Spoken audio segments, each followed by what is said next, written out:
Hey everybody, I'm here to do my demo and review of the new Covergirl Outlast Stay Fabulous 3-in-1 Foundation plus SPF 20 sunscreen. I am in the color 810 Classic Ivory because I am super duper white, as you can see, and this foundation says that it is the lasting power of a primer, coverage of a concealer, and blendability of a foundation in one, and it's shine free. So basically it's telling you that you can just wear this on its own. You don't need any primer, you don't need any powder, and you don't need any concealer. So let's kind of put this bad boy to the test. But I have not the lightest shade. The lightest shade is 805, so I have the second lightest because, as you can see, super duper pale since it's not summer yet. But as some of you probably know, I do have dry skin, so when I find a full coverage foundation kind of like this that is shine free, and I've heard some of the scary rumors, such as it's very similar to Revlon Color Stay and it's more for oily skin, I'm kind of skeptical, but I figured I would try it just in case any of you guys have dry skin to maybe normal combination and you really want to know how this is going to perform on your skin. So let's just get into the demo and then I'll kind of go over my thoughts afterwards.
So now that you've seen me applying this foundation, I know it looks a little bit weird on camera. It's a little bit more yellow than my skin tone on camera, but in person it matches me perfectly. So if you are anywhere near my color, I have this MAC Studio Fix powder in NC20. So if you're anywhere near that, I would definitely suggest picking up the 810.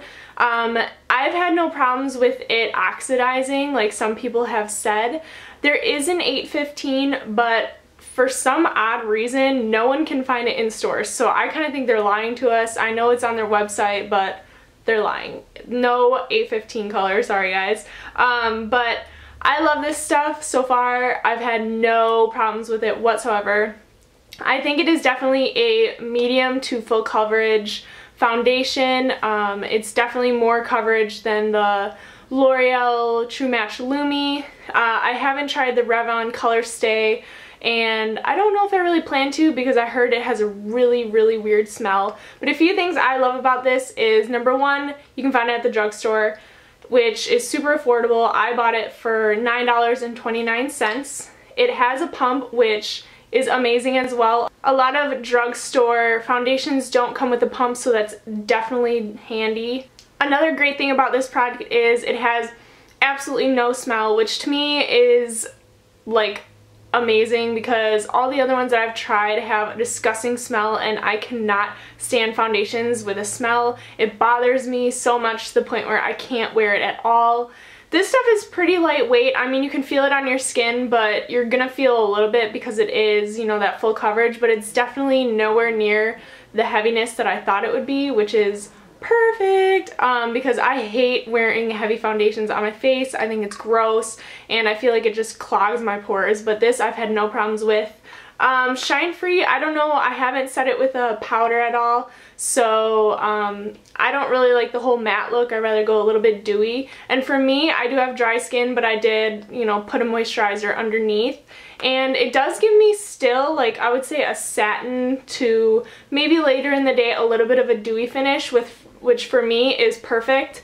But if you have oily skin, I would say this would work well for you as well, because it doesn't have any oil in it, and if you set it with a powder, I think it would last pretty matte or satin like all day. For super dry skin, this might be a teeny bit drying, but I mean, I have dry skin, sometimes very dry, and I've had no problems with it like clinging to any dry patches, anything like that. It's not cakey at all. As you can see from the demo, I do use it with a flat top. I haven't tried it with the Beauty Blender, so if you don't like such a heavy coverage, you can always use the Beauty Blender. It will kind of lighten the coverage up to more of like a medium, maybe light coverage as well. So that's another thing to keep in mind. You can kind of play around with the coverage on this. You can go full, or you can go all the way to probably like a light to medium, depending on what type of tool you use to apply. I also find that this foundation lasts all day, which is amazing. I've had no problems with it oxidizing, like I said before. It matches me perfectly. It doesn't look cakey on my face, which is my #1 pet peeve. I can't stand when it looks like I have a whole face of foundation on. I just think it's disgusting. Also, it's not like a mask, which is really nice. I mean, it does even out your skin tone and everything, which you really like, but you do still get a little bit of your own natural skin underneath, which I think is beautiful, and I think really helps with a foundation looking cakey. Now, it does say on the back that it is coverage like a concealer. I kind of agree and disagree at the same time. It does definitely even out your skin tone, and it does cover some of the redness, like you could see little pimples on my face. However, I do have acne scarring here, I have a pimple here, and then, you know, acne scarring in the middle. I still did need a concealer, but I definitely didn't use as much, and it definitely blended in beautifully, the concealer and the foundation, to the point where it looks like it's just my face, and I like it. So overall, this CoverGirl Outlast foundation has been amazing. I've never tried any other CoverGirl foundations, but I'm definitely super duper impressed with this. If you are wanting to try this, please go out and pick it up. You can always return it if you hate it, but I really don't think you will, because it has been amazing, and I definitely think it is worth your like $9, because it is one of the better ones that I've found from the drugstore.